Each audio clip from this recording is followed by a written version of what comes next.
Ephesians chapter 6, verses 1 through 4. Children, obey your parents in the Lord, for this is right. Honor your father and mother, which is the first commandment with a promise, so that it may be well with you, and that you may live long on the earth. And fathers, do not provoke your children to wrath, but bring them up in the nurture and admonition of the Lord. Now, this word nurture is a Greek word, and it is pronounced, I think it's the duo, and it primarily denotes to train children or to discipline them. Sometimes this word is translated as actually as chastise or chastisement, and this chastisement is by either correcting with words or reproving or admonishing, or it can even mean infliction of evils and calamities. We read in this verse, but when we are judged, we are chastened by the Lord, that we should not be condemned with the world. And another verse on this subject says, as unknown and yet well known, as dying, and behold, we live, as chastened and not killed. Years ago, when my wife and I and our two young boys were in training as missionaries, we were living in Oviedo, Florida, a little town I doubt whether any of you have ever heard of. And in Florida in those days, I imagine still today, they have lots of lizards, and they had little green salamanders, and they also had a little lizard called a fence lizard. One day, my oldest son came to me, and he had this little fence lizard sitting on his shoulder. And as he walked up, I expected the thing to jump, but it just sat right there on his shoulder. And I said, Rob, what is that? A lizard? He said, yeah. I said, is it dead? Oh, no, Dad, it's not dead. Look. And he kind of touched it, and it did wiggle a little bit and started walking away. And he said, I said, well, how'd you get it to hold so still? And he said, I trained it. I said, you what? He said, I trained it. Here, I'll show you. And as it was starting to walk away a little bit further, he took that lizard, and he went like this. Bam! And then he bent down, picked up the lizard, put it right back up on his shoulder, and sure enough, it didn't move. And he looked at me, and he grinned, and he said, see, all trained. And I've laughed over that story for years now, and over the years I often think of it when the subject of discipline or training comes up. But, you know, as I got older and the boys grew up and they got their own lives, I began to think about parents training their children in a little different light. And I would think of it from the perspective of us as God's children and of God as our Father, and how He trains and disciplines His children, me and you, those of us who are Christians. In Hebrews chapter 12, this whole subject of chastisement comes up. Hebrews 12:1, therefore, since we also are surrounded with so great a cloud of witnesses, let us lay aside every weight and the sin which so easily besets us, and let us run with patience the race that's set before us. Now here, God's talking about the previous chapter, chapter 11, where He lists a whole host of people who were by faith had pleased God, they had been obedient, they had the kind of faith that expressed itself through obedient actions to God's command. And God goes on here in Hebrews 12, and He even uses Jesus as an example. We read, looking to Jesus, the author and finisher of our faith, who for the joy that was set before Him endured the cross, despising the shame, and sat down at the right of the throne of God, though being a son, it says back in chapter 5, Hebrews 5:8, yet He learned obedience by the things which He suffered. And, you know, I do think that sometimes in life, God really does have to sort of get our attention, and maybe even sometimes has to take us off His shoulder and slam us to the ground in order to teach us something. And this has nothing to do with God being mean or cruel or revengeful or hateful or anything.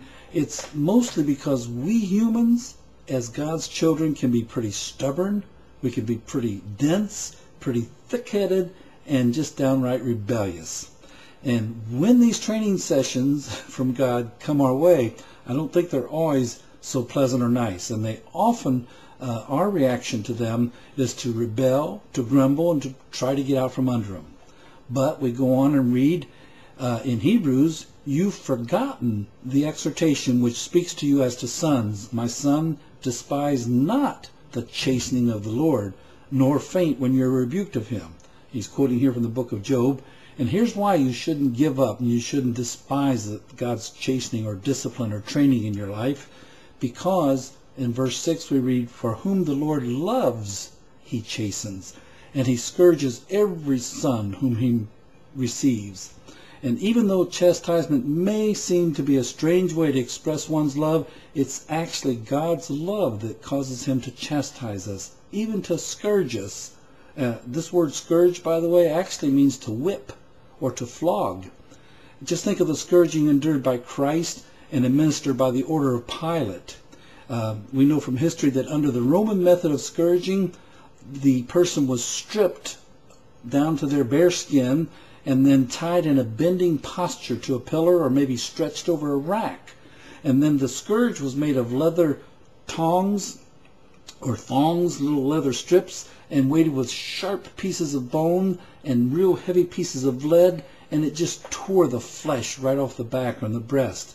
And here, though, in 12:6, he's speaking metaphorically, of course, but I've learned in life that sometimes when things seem rough for me personally, whether it's my health or maybe finances or things aren't going well with relationships, just whatever it may be, I'm pretty quick to look up and say, "Okay, Lord, what is it you're trying to teach me?" Reading further, "If you endure chastening, God deals with you as with sons. For what son is he whom the Father does not chasten?